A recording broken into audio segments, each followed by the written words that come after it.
भारत में फ़िलहाल bird flu ने अपना आतंक मचा के रखा है और 1 लाख जो मुर्गों की डेथ हो चुकी है हरियाणा के अंदर। तो ये बहुत ही ग्रेव सिचुएशन है। देखते हैं पूरा मामला क्या है। ठीक है, तो बर्ड फ्लू ने इंडिया के अंदर फ़िलहाल जो केसेस रिपोर्ट हुए हैं वो हुए हैं। वाइल्ड गीज की डेथ हो रही है हिमाचल प्रदेश में, डक्स की डेथ हुई है केरला के अंदर, और कितने डक्स? More than 1700 ducks. ठीक है, और क्रोज की डेथ हो रही है राजस्थान एंड मध्य प्रदेश में।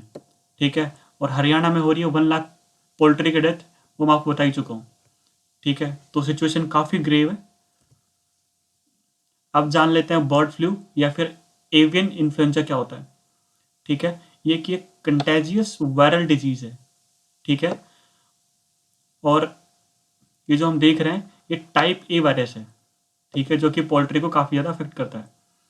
उसके बाद क्या ये ह्यूमन में फैल सकता है? हाँ, ये ह्यूमन में फैल चुका है और ये पहला कन्फर्मेशन आया था 1997 में।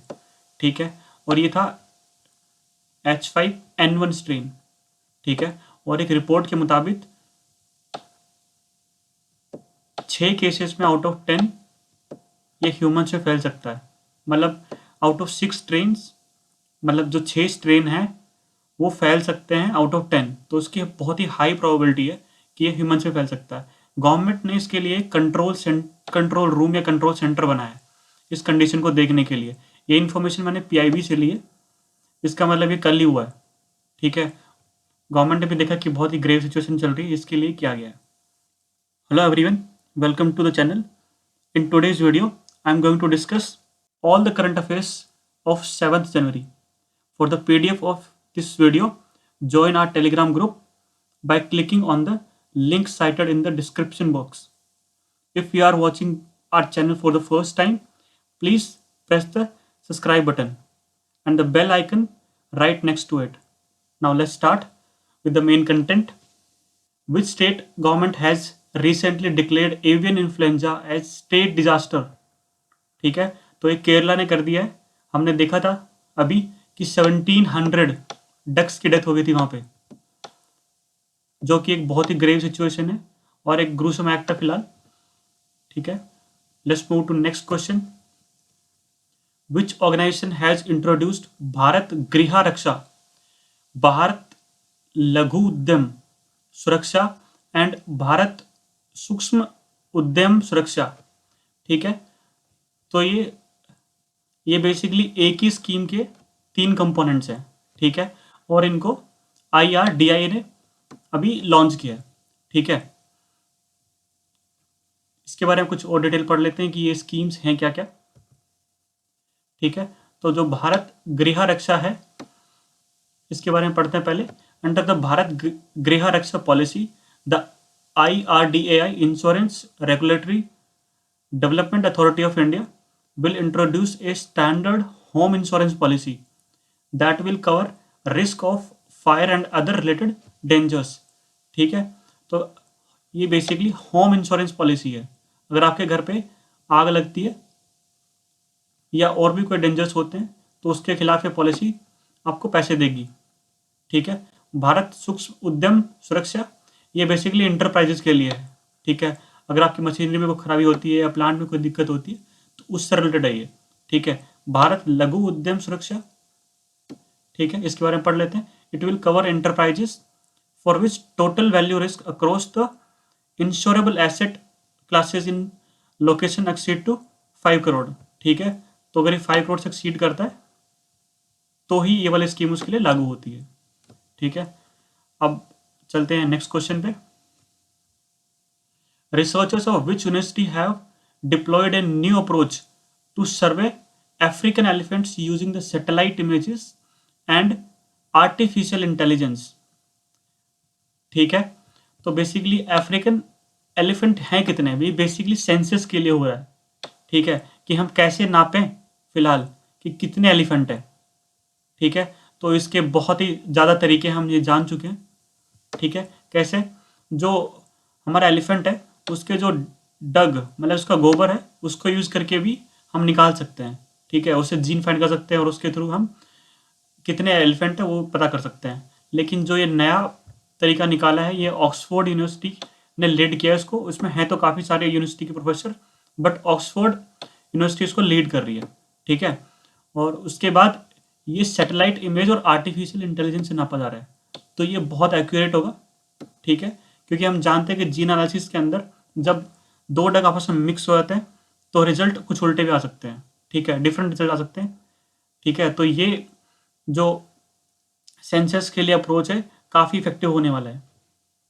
देखते हैं नया question. Who has authored the book my TS with Rajiv, triumph and tragedy, ठीक है। तो इसका आंसर है ए, वाजद हबीबुल्ला। तो इन्होंने ये बुक ऑथर की है।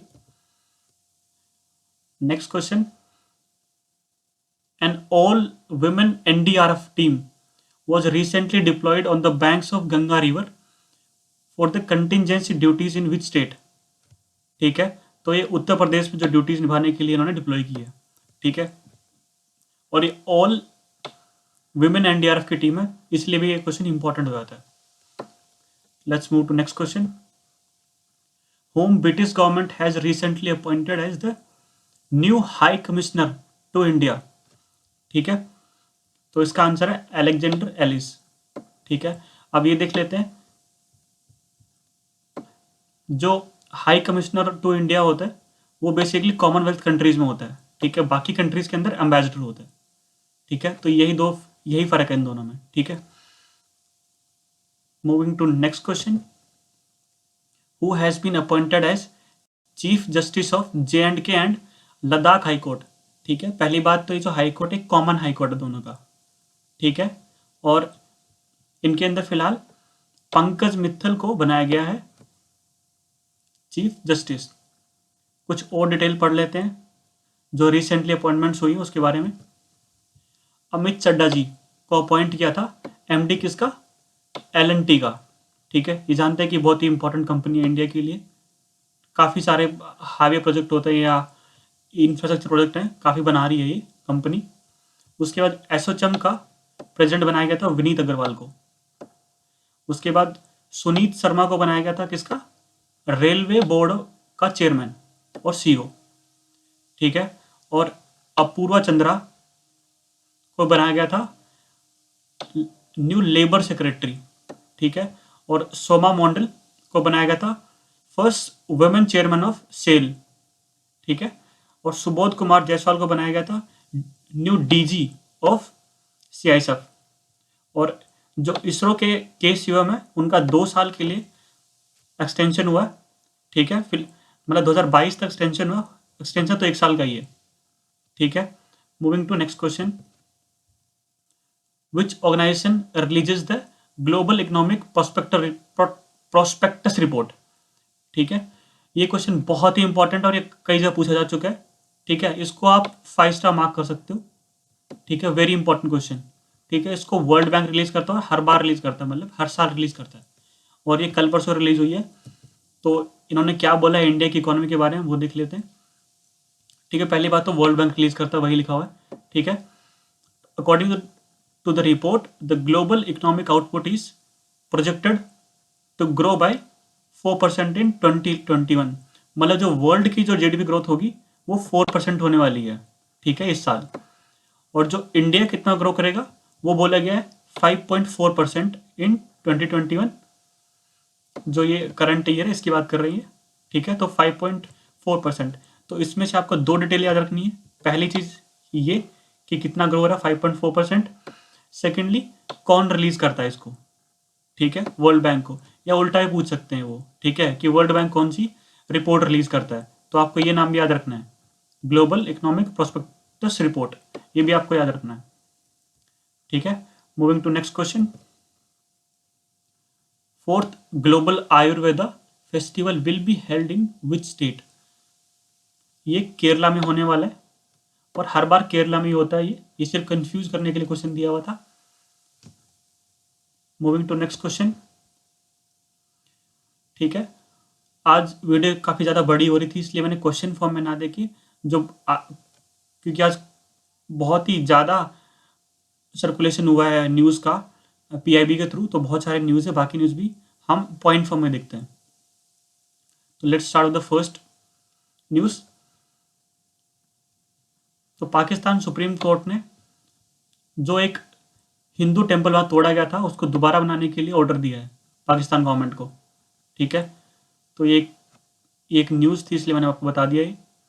उसके बाद फ्रेट बिजनेस पोर्टल लॉन्च किया गया है रेलवे मिनिस्टर के द्वारा। Moving to next, interconnect usages charges IUC अभी एंड होने वाले हैं। ये ट्राई बोला है, ठीक है, थोड़े दिन में ये खत्म हो जाएंगे। आपको ये देखने की ये होता क्या है और इसकी फुल फॉर्म भी याद करनी है आपको कि इंटरकनेक्ट यूजेज चार्जेस है ये।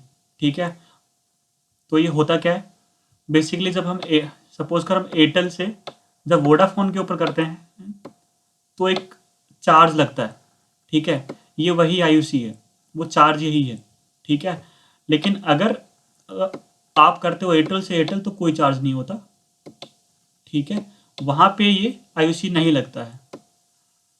देखते हैं नेक्स्ट क्या है। Hyderabad airport and Dubai airport signed MOU for vaccine corridor. तो हैदराबाद के जो एयरपोर्ट है वहां पे एक वैक्सीन कॉरिडोर बन रहा है। और ये क्यों बन रहा है, ये तो साफ है, क्योंकि भारत बायोटेक ने वहां पे सेंटर इसका वहीं पे ही है, भारत बायोटेक का। और ये जो वैक्सीन है ये नॉर्मल टेम्परेचर पे भी रह सकती है, स्टोर की जा सकती है, इसलिए बहुत ही इफेक्टिव है और हर जगह पहुंचाई जा सकती है। तो मिडिल ईस्ट के अंदर जो भी एक्सपोर्ट होगा वो यहीं से होगा, अभी ऐसा माना जा रहा है। तो उसके लिए ये कॉरिडोर बनाया जा रहा है। Next question, Delhi to set up academy to protect Tamil language. ठीक है, तो अकेडमी बना रहे हैं तमिल लैंग्वेज को बचाने के लिए। एक न्यूज़ और थी वो रह गई है कि जो बैग की पॉलिसी कि बच्चों के लिए जो बैग्स है उसमें कितना आप KG का सामान हो सकता है, बुक्स हो सकती हैं, उसके लिए भी लॉ लेके आया दिल्ली। उसके अनुसार जो भी बच्चे का 10% वेट है मैक्सिमम उतना ही आप उसको दे सकते हो। जैसे किसी बच्चे का 50 kg वेट है तो वो 5 kg उठा पाएगा बैग। तो ये भी दिल्ली गवर्नमेंट ने एक पॉलिसी रिलीज की है आज ही, अभी मेरे को ध्यान आया तो मैंने आपको बता दी है। ठीक है, so we have reached to the end of the video.